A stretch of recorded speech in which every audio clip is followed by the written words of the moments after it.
ये देखिए बहुत प्यारी प्यारी से 3 बच्चे हैं। 3 अंडे थे और अब इनके 3 बच्चे बन चुके हैं। देखिए। नमस्ते फ्रेंड्स, गार्डनिंग विद वंदना में आपका स्वागत है। प्रकृति के छत्र छाया में रहने का आनंद ही कुछ अलग है। और आज मैं आपको दिखाऊंगी कि अपने यहाँ गौरैया के बच्चे ने, जिसको कि ट्रेल बर्ड कहते हैं, बहुत सुंदर सुंदर से बच्चों को जन्म दिया हुआ है। और मैं दिन भर इनको देखती रहती हूँ। बहुत प्यारे प्यारे के छोटे छोटे से बच्चे हैं। पहले अंडे बने, फिर उनके बच्चे बने, फिर अब वो बड़े होने लगे हैं। और हो सकता है कि 1-2 दिनों में वो उड़ने लगे, तो शायद मैं आपको नहीं दिखा पाऊँ। अभी वो बच्चे हैं और बिल्कुल शाम का समय है। और इस समय चिड़िया अपने बच्चों को दाना पानी खिला करके और चली जाती है। तो ये वीडियो इस समय शूट कर रही हूँ ताकि उन्हें कोई डिस्टरबेंस ना हो। और इस तरह के जब पौधे आपके यहाँ लगे रहते हैं, बिल्कुल जंगल झाड़ी जैसा थोड़ा सा माहौल रहता है, तो आपके यहाँ स्पैरो या बुलबुल ये सब ब्रीडिंग के लिए आती हैं। इनका टाइम भी बताऊंगी और अपने घर में भी आप कैसे इनको ला सकते हैं, क्या क्या आपको टिप्स एंड ट्रिक्स अपनानी चाहिए ताकि आपके यहाँ भी स्पैरो आती रहें। इसी के बारे में आज की वीडियो होने वाली है। और नन्हे नन्हे से बच्चों को भी आप देखेंगे, बड़े मज़ेदार, और दिन भर इन्हें देखना बहुत ही अच्छा लगता है। तो ये यहाँ पे देखिए मैंने मनी प्लांट का पौधा लगाया हुआ है। ये नियोन मनी प्लांट है। मनी प्लांट का जो गोल्डन वैरायटी होता है वो है। और एक ये है मार्बल मनी प्लांट, ये भी बड़े सुंदर से होते हैं देखिए, और बड़े प्यारे से। और शाम के समय जब इसमें मैं पानी दे देती हूँ सभी पौधों में, तो खूब नमी सी हो जाती है। तो चिड़ियाँ हर पत्ते में देखते हैं कि फड़फड़ा के और बैठी रहती हैं। शूटिंग तो हालांकि मैं नहीं कर पाती हूँ, इतनी एक्सपर्ट नहीं हूँ कि कैमरा ले लेके इधर उधर घूमती रहूँ और उन्हें कैप्चर कर पाऊँ, लेकिन फिर भी जो भी कैप्चर किया है वो आपको इस वीडियो में ज़रूर दिखाऊंगी। तो पहले आइए चलिए इनसे मिलते हैं। इन जो नन्हे नन्हे छोटे छोटे से पक्षी हैं, ये देखिए, ये नियोन मनी प्लांट है और इसकी 2 पत्तियों को जोड़ करके इन्होंने बनाया हुआ है। ये देखिए, अभी शाम का समय है। इतनी ये समझदार हैं कि जब मैं दिन में आती हूँ इन्हें देखने, तो ये चोंच खोल खोल करके दाने के लिए मुंह खोलती हैं। और अभी शाम का समय है, 6 बजे के बाद ये कुछ भी खाती पीती नहीं है, तो मैं बहुत ज़्यादा इन्हें डिस्टर्ब नहीं करूँगी। और ये देखिए, ये 3 बच्चे हैं जो कि बहुत प्यारे प्यारे से, और देखिए अभी बिल्कुल भी मुंह नहीं खोल रहे हैं क्योंकि अब इनका टाइम हो चुका है ना खाने पीने का। तो जब भी इनको खाना पीना रहता है तो ये चोंच खोल खोल करके, और इनकी मम्मी इन्हें दाना खिलाने, इनके डैड इन्हें दाना खिलाने ज़रूर आते हैं। तो ज़्यादा डिस्टर्ब नहीं करते हुए आइए चलिए बात करते हैं कि इनको मैंने बुलाने के लिए या घर में ऐसा माहौल बनाते हैं जिससे कि ये पौधे के बीच कहीं ना कहीं अंडा दें। तो स्पैरो को बुलाने का जो सही टाइम होता है वो फरवरी से लेकर के अगस्त तक का होता है। ये जो टाइम पीरियड होता है इसमें ही ये बच्चे जनने का काम करती हैं। तो ये टाइम परफेक्ट होता है। इस टाइम में आप अपने यहाँ कुछ एक ऐसे काम कर लेते हैं जिससे कि आपके यहाँ पक्षी आएँ, और तरह तरह के जितने भी पक्षी आएंगे तो उनके लिए आप कोई भी बर्ड हाउस बना सकते हैं। ये ऑनलाइन भी मिलता है, मैंने ऑनलाइन एक मंगवाया हुआ है। देखिए मैंने टांगा हुआ है। तो इसकी जो हाइट होनी चाहिए वो 6 से 8 फीट मैक्सिमम होनी चाहिए, उससे ज़्यादा ऊपर आप नहीं लगाएं। बर्ड हाउस बनाने के लिए आप गत्ते के जो कार्डबोर्ड के जो टुकड़े होते हैं उससे भी आप बना सकते हैं बहुत ईजिली। मैंने कई वीडियो ऐसी देखी हुई है। बर्ड फीडर भी इस तरह से आप लगा सकते हैं। हालांकि बर्ड फीडर अडॉप्ट करने में चिड़ियों को बहुत टाइम लगता है, खास करके स्पैरो को। लेकिन ये है कि कुछ एक छोटे छोटे काम, ज़रूरी नहीं है कि आप बर्ड फीडर ही लगाएं। आप बहुत ऐसे छोटे छोटे काम अभी मैं वीडियो में भी दिखाऊंगी कि आप कर सकते हैं। इस तरह से कोई भी आप पानी का ट्रे भी ज़रूर रखें, कोई पौधा ही लगा दें। और ये जो आप अभी देख रहे हैं, इसके बीच में जब आप पानी दे देते हैं तो पौधों में और पानी पीने के लिए पक्षी को इधर उधर कहीं जाने की ज़रूरत नहीं होती है।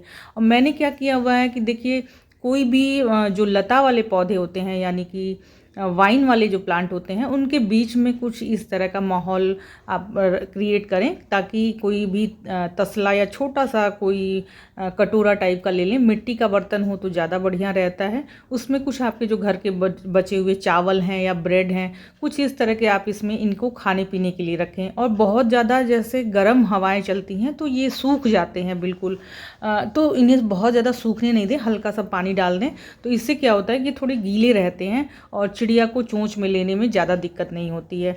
और इसे बहुत आसानी से मैंने अपने घर पे ही बनाया हुआ है। आप क्या करें कि ये 20 से 25 रुपए में आपको बड़ा कटोरा मिल जाएगा, मिट्टी का ही है ये। और आसानी से आप पानी डाल करके और पेचकस से इसमें 3 छेद बना लें और अच्छे से उसमें कोई भी हैंगिंग टांग दें। और इसे नीचे जगहों पे ही टांगें, बहुत ज़्यादा ऊंचाई पे नहीं होना चाहिए, 4 से 6 फीट के बीच रखें। तो ये बड़े मज़े से स्पैरो के लिए खास करके मैं बता रही हूँ। बहुत जो बड़े बड़े पक्षी होते हैं उनसे भी इनके बच्चों को बचाना बहुत ज़्यादा ज़रूरी रहता है, क्योंकि जो कबूतर हैं या बड़े पक्षी हैं, इनके बच्चों को, अंडों को खा लेते हैं। आप जो फ्लावरिंग वाले प्लांट हैं वो भी अपने यहाँ लगाया करें और इनको पानी पीने के लिए ज़रूर कुछ इस तरह का, तो मैं 2 कटोरे ले आई थी। नवरात्रि में मैं खास करके ले आई थी इसे। नवरात्रि में बहुत कलशे वगैरह मिलते हैं जो कि माता रानी को कलश बैठाया जाता है, तो वहाँ से मैं ज़रूर ले आती हूँ इनको रखने के लिए। अब जो फ्लावरिंग वाले प्लांट लगाते हैं तो आपने देखा होगा उसमें पेस्ट अटैक होते हैं। तो बहुत ज़्यादा अगर आप पेस्टिसाइड यूज़ नहीं करते हैं तो उसमें कुछ ना कुछ कीड़े लगे रहते हैं। और जब बच्चे होते हैं स्पैरो के, तो उस समय ये बहुत ज़्यादा प्रोटीन ही खिलाते हैं अपने, ताकि मांस मसल बच्चों में डेवलप हो। चिड़ियाँ तो जब भी पौधे के पीछे आप देखेंगे तो कुछ मिलीबग वगैरह लगी रहती हैं या कोई भी कीड़े लगे रहते हैं, तो उनको ही ये खिलाती हैं। केचुए खिलाती हैं, मिट्टी में जो लगने वाले कीट हैं उनको खिलाती हैं शुरुआती दिनों में। बाद में ये अनाज खिलाती हैं, शुरुआती दिनों में ये केवल यही खिलाती हैं, जिससे कि इनके जो बच्चे हैं उनमें मांस मसल बहुत तेज़ी से डेवलप हों। और आप देखेंगे कि 15 से 20 दिनों में इनके बच्चे उड़ने लगते हैं और चले जाते हैं।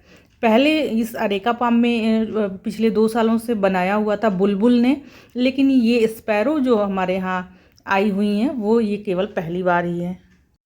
आपके यहाँ जो प्लांट रखने का जो माहौल है वो ह्यूमिडिटी थोड़ी रहती है या बड़े बड़े थोड़े प्लांट लगे रहते हैं, तो उसके बीच में ये लगाती हैं। बहुत ऊंचाई पे ये नहीं लगाती हैं। और ज़्यादा प्रमोट आपको स्पैरो को करना चाहिए, क्योंकि ये इन्वायरमेंट के हिसाब से और ह्यूमन के लिए भी बहुत ही अच्छी होती हैं। आपके यहाँ पेस्ट अटैक इससे इस तरह के पक्षी आने से कम होते हैं। इनकी जो बीट होती है उसमें फॉस्फोरस होता है, ये जहाँ भी बीट करती हैं फॉस्फोरस अपने आप मिट्टी में जाता है, तो ये बहुत ज़्यादा ज़रूरी है। कई बार हम कबूतरों को देखते हैं कि बहुत ज़्यादा झुंड में झुंड आते हैं, वो हमारे जो प्लांट्स हैं उनके इन्वायरमेंट के लिए वो ठीक नहीं है। तो बहुत ज़्यादा कबूतर को प्रमोट आपको नहीं करना चाहिए और छोटे पक्षियों को ज़्यादा प्रमोट करना चाहिए। जैसे स्पैरो है, ये मानव के साथ रहने वाली जो पक्षी प्रजाति है वो है।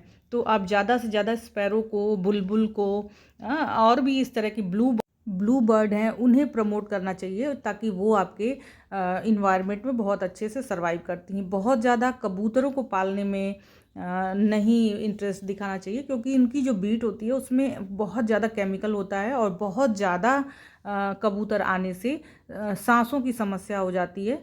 और ये साइंटिफिक है, ये कोई मैं अपनी तरफ से नहीं कह रही हूँ, साइंटिफिकली ये प्रूव है कि ज़्यादा जहाँ कबूतर रहते हैं वहाँ थोड़ी सी सांस की दिक्कत आती है।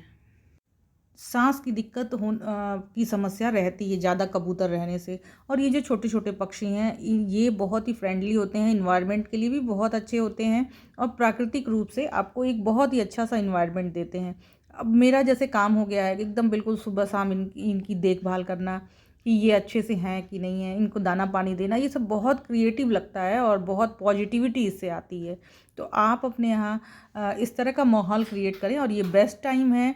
आप अपने यहाँ बर्ड फीडर लगाएं और कुछ भी आप नहीं कर पाते हैं, कोई दाना पानी रखने का बिल्कुल समय नहीं है, तो आप पानी ज़रूर रखें इस समय अपने यहाँ की ऊंचाई पे रख दें, जैसे रेलिंग पे रख दें, ज़मीन पे ही रख दें।